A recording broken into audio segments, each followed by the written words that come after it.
Hello friends, Meenakshi classes में आपका बहुत बहुत स्वागत है। आज हम एपिसोड नंबर 3 मनोविज्ञान की विद्या साइकोलॉजिकल मेथड के बारे में जानने की कोशिश करेंगे।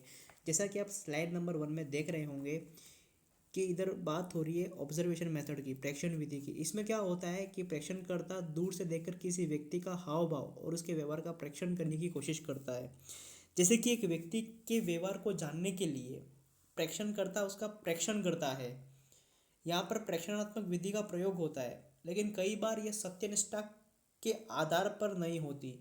ये मान लिया जाता है कि अगर प्रेक्षणकर्ता पूर्वाग्रह से संबंध रखता हो तो उसका मूल्य उद्देश्य ही समाप्त हो जाता है। इसको एक एग्जाम्पल के द्वारा समझते हैं।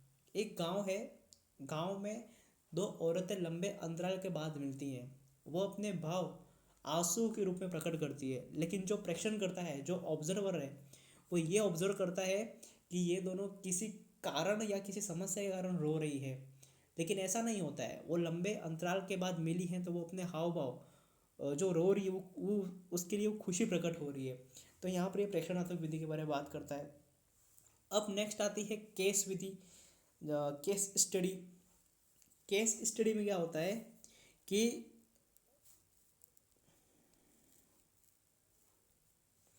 केस स्टडी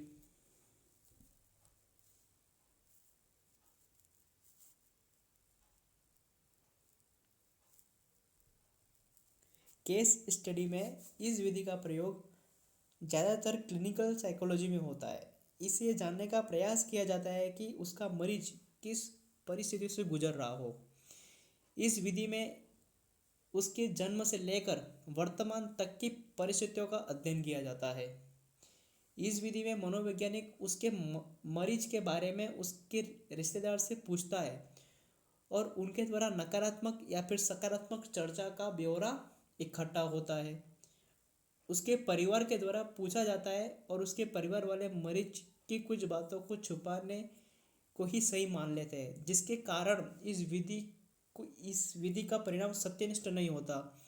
मतलब ये विधि एक झूठ के आधार पर प्रस्तुत की जाती है। इसलिए मनोविज्ञान में इस केस स्टडी को प्रायोरिटी कम दी जाती है।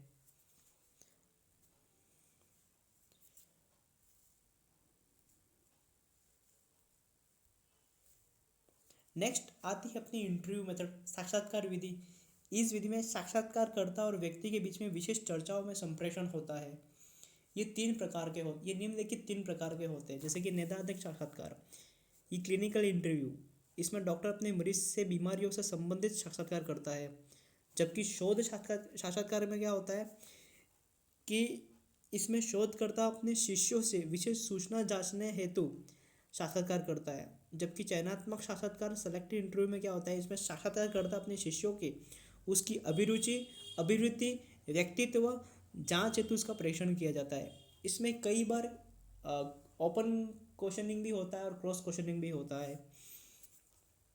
फिर आगे हम बात करते हैं प्रयोगात्मक विधि में। मनोविज्ञान की सबसे प्रमुख विधियों में से महत्वपूर्ण मानी जाती है। इसमें विभिन्न प्रयोगों के आधार पर निश्चित परिणामों तक पहुंचा जा सकता है।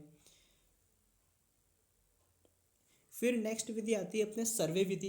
सर्वे विधि में क्या होता है, इसमें एक सीमा क्षेत्र में प्रत्येक व्यक्ति के व्यवहारों को जांचने हेतु जिस विधि का प्रयोग किया जाता है, एक फिक्स्ड एरिया होता है और उस फिक्स्ड एरिया में कितने लोगों के द्वारा काम किया जा रहा है, तो उन सब का यहाँ पर ऑब्जर्वेशन होता है। उनका ऑब्जर्व करने पर उनका एक डाटा इकट्ठा किया जाता है। डाटा इकट्ठा होने पर एक ब्यौरा तैयार किया जाता है, जिसके आधार पर यह देखा जाता है कि व्यक्ति ने कैसे सीखा और किस आधार पर वो उसने सीखने की कोशिश की। तो ये होता है सर्वे विधि में। तो दोस्तों, आज के लिए तो इतना ही। बाकी हम मिलेंगे अगले एपिसोड में, जो बात करेगा बाल विकास के बारे में। तो आज के लिए इतना ही। Good bye and best of luck.